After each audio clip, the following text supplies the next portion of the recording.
Welcome to episode 480 of Salcedo Paranormal, and tonight I am sharing true paranormal stories from the web. As always, you can find all episodes of the show along with links to social media and other ways to contact me at the podcast page, and that is salcedoparanormal.podbean.com. That's SALSIDO paranormal.podbean.com. Always happy to hear from y'all, whether you have comments or questions or topic suggestions, or if you have stories of paranormal experiences, whether they're your own or from others that you trust. Happy to either read those or have you join me on the show to talk about them. Thank you all for listening, whether you are here for the live streams on Discord, or if you listen on the podcast or YouTube feeds, or on the Trouble Minds Radio Network, KUAP Digital Broadcasting. There you can hear replays of 2 episodes of the show every night at 6 p.m. Pacific, 9 p.m. Eastern, right before Trouble Minds Radio comes on.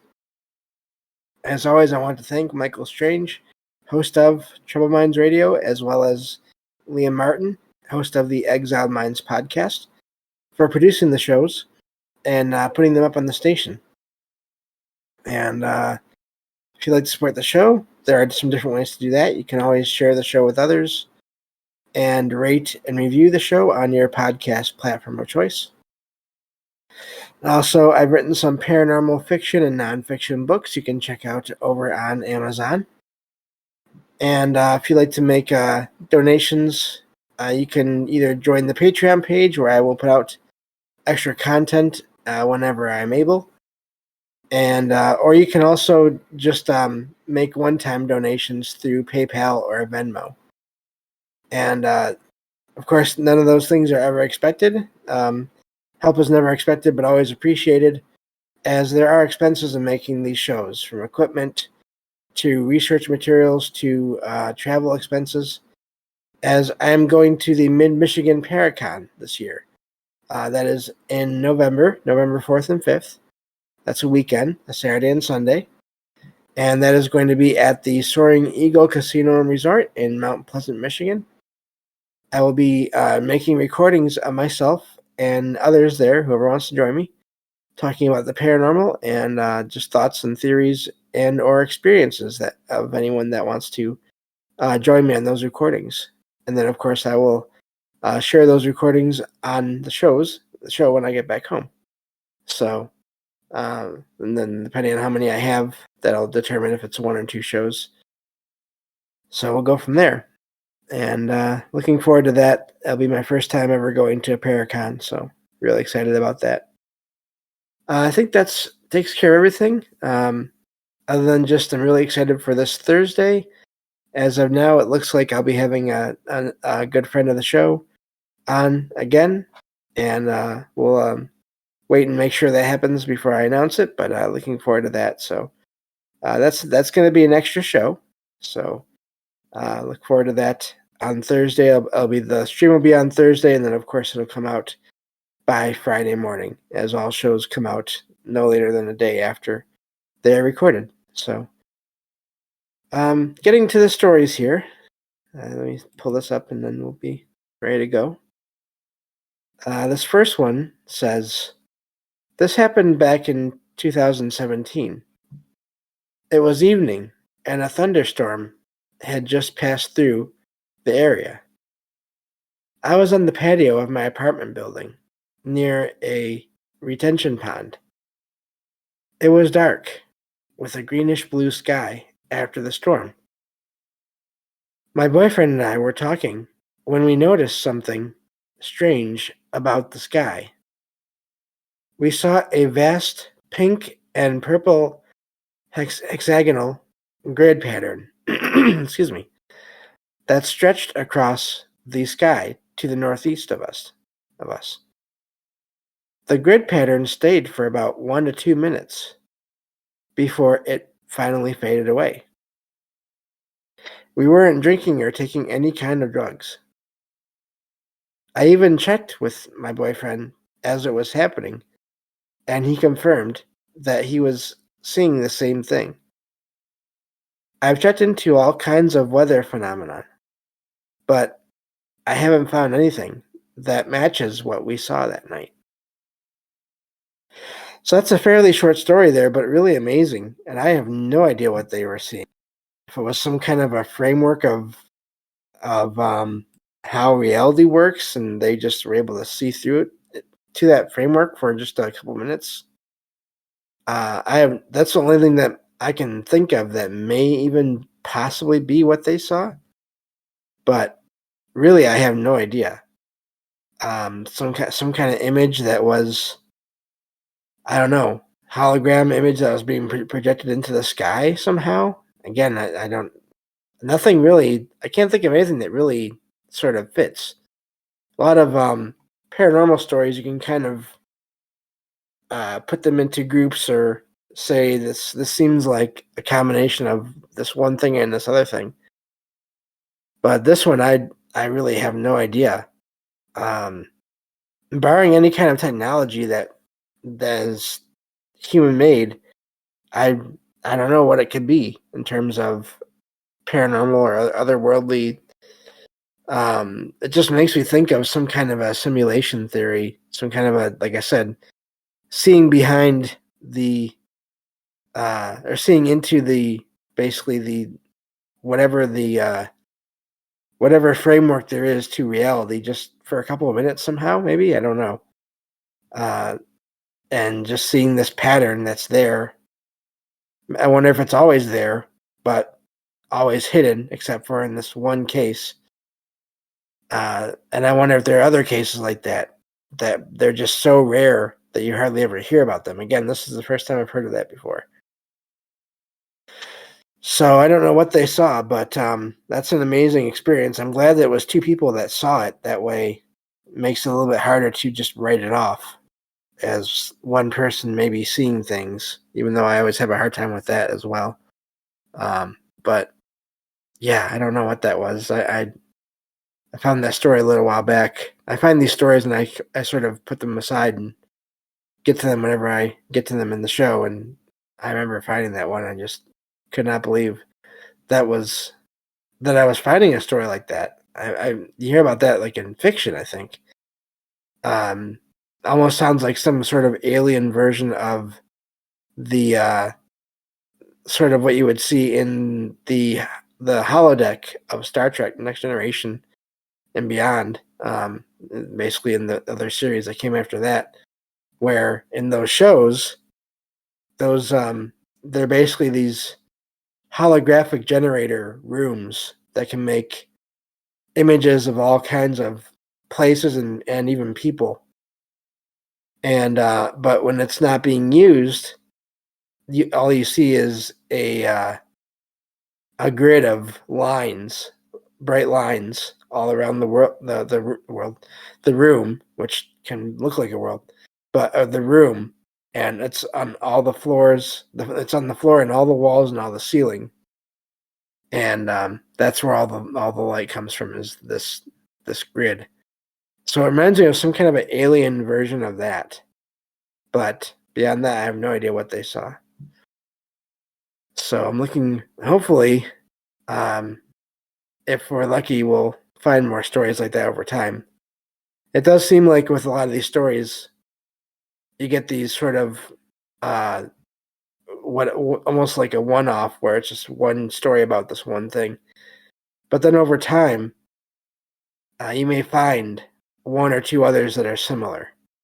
It may take a long time, but I think through the process of collecting stories and everything, um, that's when you can start to see that maybe there are rare things out there that happen, but they're not necessarily a one-time deal. It just seems like that at first, and to the people that are having the experience. So anyway, I think that's all I have for that story, because I can't think of anything else to go with that. Moving on to the next one. This one says, "This happened last Saturday morning at around 2 a.m. I was sleeping in my bedroom while my brother was playing video games in his own room. There was a bright flash of light, like an old camera, that woke me up. At first, I thought it might have been my phone due to falling asleep while watching videos. My brother also saw two flashes of light and checked for intruders outside, but he didn't find anyone or anything to explain the lights. Our outdoor security cameras didn't pick up anything either. But my brother and I both witnessed these strange lights. On another night, not too long after that, I saw a tiny ball of light flash near my eyes. I'm sorry, my bed. And recently, I heard dishes clanking in the sink when no one else was around. I'm not sure what is going on, whether it's ghosts or aliens or something else. One thing I should mention is that I recently bought some vintage clothes and crystals, quartz crystals, from a thrift store before these things happened. And that's the end of the story. So I read that one, and of course you never know for sure about anything, but I read that that last sentence there, and I was thinking, okay, well, the timeline does fit. If nothing else, if it's a coincidence, that's quite the coincidence there. Um, I have heard of clothes, there being activity surrounding older clothes. Usually, though, I've heard of it more like apparitions of the people that owned them before, or sometimes maybe the scent or cigar or cigarette smoke if the person smoked. But also the crystal thing. I wonder, can crystals somehow contain residual energy from people as well? I wonder if you have both things. I also wonder if the crystals and the clothes, if any of those things happen to be from the same people. Excuse me. Um, I don't know, but that is the fact that the writer bought the clothes and the quartz crystal, and then things started happening. Um, that is really odd. That does lead me to think there's some kind of connection there. And again, I don't ever like to say for sure 100% any one thing is the case, because it could be some kind of massive coincidence, some kind of timing there that it just happened that way. But also there are plenty of stories I've heard over the years and read of people who buy things or pick up things that are old, they're antiques or they're from people from decades earlier, and then having activity in their home and around their home and around themselves. Now, the crystal, I haven't heard too many stories of that, of activity happening when someone brings a crystal home, but I know that a lot of people, um, there's a lot of information out there about what crystals are said to be able to do, and I have experience with some of those myself. I do believe that they have some abilities, and I don't know enough about that to really go into detail on that. I just know there was I don't know, a couple of years ago, there was this one week where I was having night after night, well, day after day, of of bad dreams, and I couldn't figure out why. And it wasn't. Now I look back on it, and I wonder if there was some kind of presence that was messing with me, because I hardly ever have weeks like that where it's just day after day of bad dreams like that. But I had this idea after this happened. I knew something had to change, and I just didn't know what. And I had this idea out of nowhere this one day that I needed to put these two crystals that I have, and I believe there are two different kinds of quartz. I needed to keep them by me, near my bed, or under my bed, or near my bed, just in that general area. And so I did that, and I keep them in that area now. Still, I keep them on a table right next to the bed, and that seems to have taken care of that. I don't know how, but I also don't doubt that that can happen because it happened with me. So if they can sort of drive energy away, then I wonder if that means they can't sort of contain energy and then release it at times, depending on the person that owned them and their personality. Uh, I wouldn't think that'd be impossible for that to happen. So neat story there. Hopefully, nothing serious happens. I would always say when it comes to those kinds of stories, I've heard stories where the activity started to get really frightening and people just did end up getting rid of whatever it was that they bought. And and then they got rid of the items and um, and then the activity stopped. So I don't know, but really amazing story there. So let me, I lost my spot. Now I gotta find it. Okay, here we go. This next one starts off by saying the writer is a 30-year-old male, and they say, I live in the UK.